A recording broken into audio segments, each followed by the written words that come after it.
À la une de cette édition d'information, lutte contre Boko Haram, les pas de géant de la force multinationale mixte. La réunion des pays riverains du lac Tchad et du Bénin, clôturée samedi 22 août au Tchad, a planché sur les effectifs, le financement et les détails stratégiques concernant l'imminent déploiement de cette force. On en parle dans cette édition. À suivre également, lutte contre le virus Ebola, l'Agence internationale de l'énergie atomique et le Fonds mondial pour l'alimentation organise la riposte. Un atelier international portant sur la biosécurité et la biosureté du virus Ebola s'est ouvert ce 24 août à Yaoundé. Et puis, en sport football, les Lions indomptables du Cameroun reprennent du service. Le sélectionneur national Volker Finke vient de convoquer 23 joueurs en vue de préparer le match comptant pour les éliminatoires de la CAN 2017 au Gabon. La sélection affronte son homologue de la Gambie le 5 septembre prochain à Banjul. Voilà pour les titres.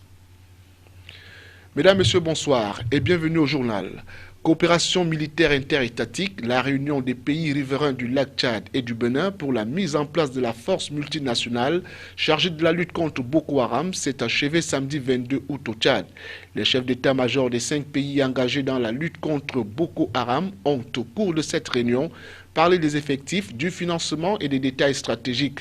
Le Cameroun, quant à lui, a déjà désigné tous ses représentants au sein de cette force multinationale mixte qui a pour commandant en second le général de brigade Valère Nka.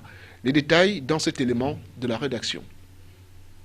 À l'issue de la réunion des chefs d'état-major de 5 pays engagés dans la lutte contre Boko Haram, devenu État islamique en Afrique de l'Ouest, le chiffre de 8700 hommes décidé par le chef d'État a été réparti entre les 5 armées. Ainsi, le Nigeria déploiera 3750 soldats, le Tchad 3000, le Cameroun 2650, le Niger 1000 et le Bénin 750. Sur le terrain, les 3 zones territoriales ont été définies autour du bassin du lac Tchad, chaque zone étant supervisée par un commandant désigné par chaque pays contributeur de cette force. Dans les jours à venir, le général nigérian Iliya Issa Abba entreprendra une tournée d'inspection du déploiement des troupes dans ces 3 secteurs. Il se rendra à Moura, au nord Cameroun, non loin de la ville de Maroua, où se trouve le secteur placé sous le commandement du général de brigade Bouba Doubekreyo. Gambarou, la ville nigériane qui fait face à Fotokol au Cameroun et qui a été le théâtre des premiers accrochages entre les islamistes et les forces coalisées, ne sera pas en reste. Le général nigérian ira ensuite à Baga, sur les rives nord du lac Tchad. Une tournée du commandant de la force qui va s'effectuer en même temps que se poursuit le déploiement des hommes sur le terrain. Pendant ce temps, les troupes des différents pays membres de la force multinationale vont finaliser leur déploiement dans les 3 secteurs. Malgré la dynamique politique initiée par les dirigeants des pays menacés par Boko Haram, il faudra du temps pour rendre cette force opérationnelle. Pour des besoins de stratégie militaire certainement, aucun délai n'a été jusqu'ici officiellement annoncé, tout comme le financement de la force multinationale mixte reste une équation à plusieurs inconnues. Autre lutte, celle contre le virus d'Ebola cette fois, l'Agence internationale de l'énergie atomique organise la riposte en collaboration avec le Fonds mondial pour l'alimentation. La biosécurité et la biosureté du virus Ebola sont au centre d'un atelier international qui a démarré ce lundi 24 août 2015 au laboratoire national vétérinaire de Yaoundé. Le compte rendu de Salomon Fouy et Marcel Vando. C'est le ministre de l'élevage, des pêches et des industries animales, Dr Taïga, qui a présidé la cérémonie d'ouverture de cet atelier à vocation internationale, regroupant les experts venus d'Europe et d'Afrique. C'est le tout premier du genre tenu en Afrique subsaharienne, consacré à la biosécurité et à la biosureté du virus d'Ebola et qui ambitionne de préserver le continent noir des risques infectieux. Il est à rappeler que l'Afrique n'est pas à l'abri des maladies émergentes et réémergentes qui frappent les autres continents. Les ravages causés par le virus d'Ebola, heureusement stoppé dernièrement aux portes des frontières nationales, reste gravé dans les esprits. Le Cameroun, conscient et soucieux du danger que représentent les maladies émergentes, a initié un projet de mise à niveau du plateau technique du laboratoire national vétérinaire en collaboration avec la République fédérale d'Allemagne pour les analyses et le diagnostic des maladies à forte contagiosité. L'objectif recherché de cet atelier de formation, c'est de renforcer les capacités des praticiens vétérinaires des médecins en santé publique pour se préparer, n'est-ce pas, à un éventuel foyer de maladies émergentes et réémergentes, genre Ebola. Comme a dit le coordonnateur de l'AEA, de l'Agence internationale de l'énergie atomique, c'est la première formation qui se passe dans le monde. Et ça se passe en Afrique et ça se passe au Cameroun. Et ça se passe au La Navette. Il est question ici de sensibiliser et de former les participants afin de leur donner des outils nécessaires pour limiter, voire empêcher la propagation du virus d'Ebola et ses conséquences dramatiques sur les populations et l'environnement. Les personnels techniques et de laboratoire qui jouent un rôle incontournable dans le diagnostic et le contrôle de cette maladie seront capacités sur le respect des normes de biosécurité et de biosureté de manière à pouvoir contenir le virus en cas d'épidémie. À l'extrême nord, le nouveau chef d'antenne régionale d'Elections Cameroun prend fonction. Ali Amidou a été installé ce 24 août 2015 à Maroua par le directeur général d'Elections Cameroun, Abdoulaye Babali. Au nouveau promu, il a été recommandé de faire preuve de responsabilité pour donner une nouvelle impulsion, une dynamique plus forte dans l'exécution des délicates missions confiées à cet organisme. Le compte rendu de Célestin Tabouli et Zobel Bonne pour le récit. En l'installant ce 24 août 2015 dans ses nouvelles fonctions, le directeur général d'Elections Cameroun a recommandé au nouveau chef d'antenne régionale d'Elecam pour l'extrême nord de faire preuve de qualité exceptionnelle pour mener à bien sa mission. Abdoulaye Babani a recommandé à l'élu du jour d'instaurer un climat de confiance et de bonnes relations entre lui et ses principaux collaborateurs, ainsi qu'une gestion transparente pour l'atteinte des objectifs à lui assignés. Pour ce faire, Ali Amidou devra appliquer scrupuleusement les instructions de la Direction générale des élections, surtout celles relatives à la gouvernance administrative et financière. Avec un total de 1 050 000 inscrits sur la liste électorale à ce jour, le nouveau chef d'antenne régionale devra mettre toutes les batteries en marche pour que la région de l'extrême nord, qui dispose d'un potentiel de citoyens en âge de voter estimé à 1 400 000, puisse atteindre cet objectif. Avant sa nomination à ce prestigieux poste, il était le chef de service administratif et financier à l'antenne régionale de l'ECAM pour l'extrême nord.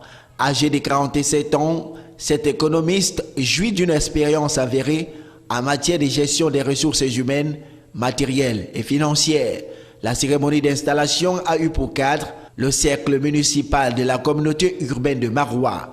Autorités administratives, traditionnelles et religieuses, représentants des partis politiques et acteurs de la société civile étaient tous présents au rendez-vous. Toujours à l'extrême nord, les populations du Mayo-Tchanaga disent merci au président Paul Biya. C'était à l'occasion d'un meeting organisé par les fils et filles de ces départements pour célébrer la nomination de Jacob Kodi, nommé général de brigade. Une fois de plus, Célestin Tabouli et Zobel Bonne.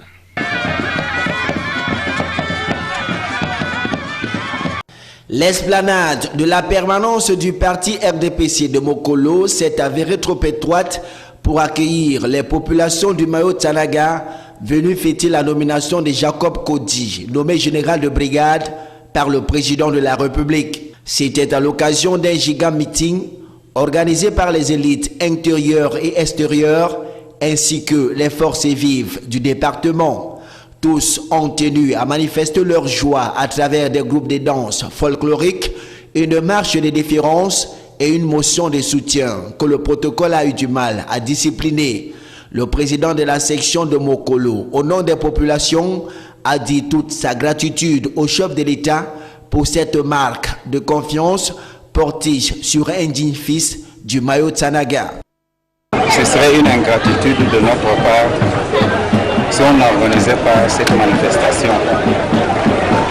Il fait suite donc à la nomination de notre digne fils, à la personne de M.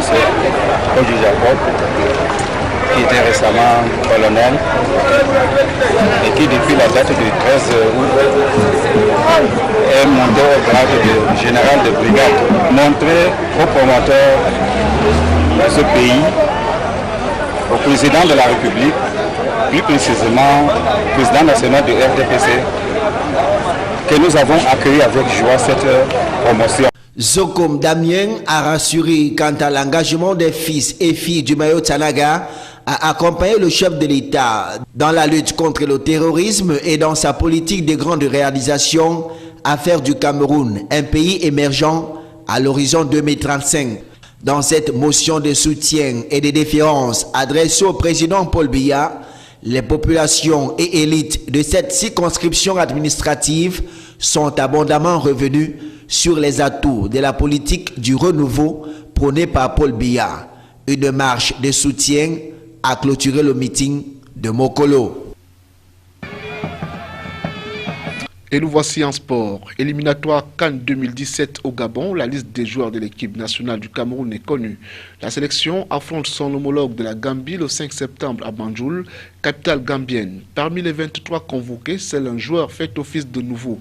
André Onana arrive pour la première fois chez les Afanions.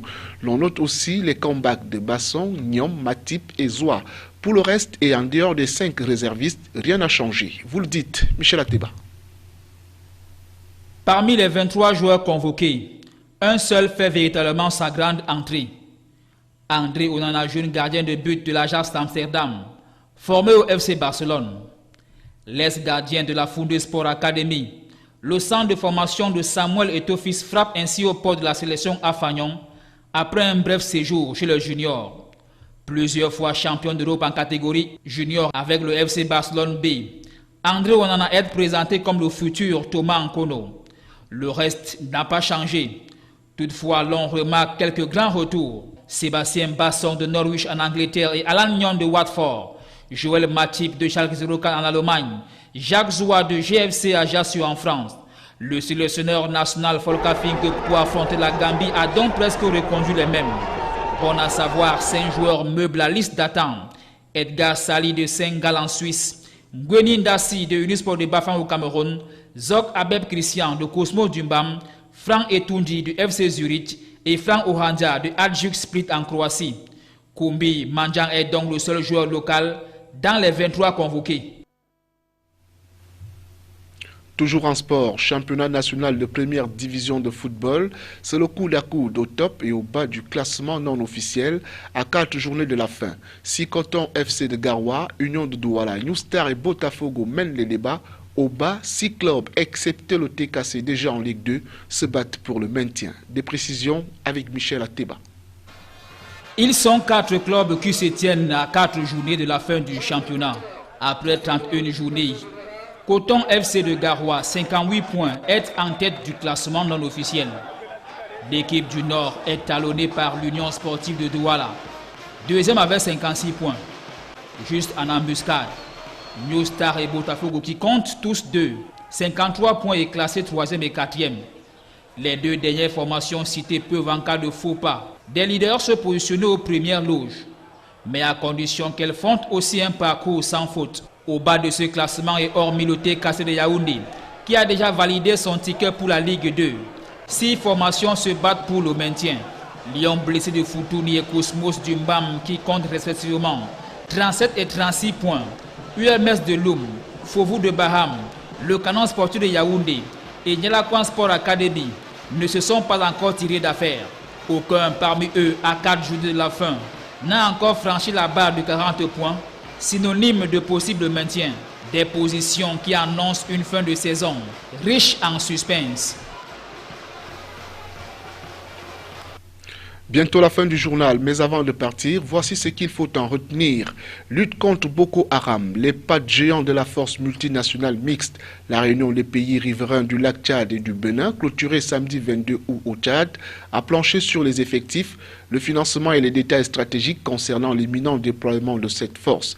Lutte contre le virus d'Ebola, l'Agence internationale de l'énergie atomique et le Fonds mondial pour l'alimentation organisent la riposte, un atelier international portant sur la biosécurité et la biosureté du virus Ebola s'est ouvert ce 24 août à Yaoundé. Et puis en sport football, les Lions indomptables du Cameroun reprennent du service.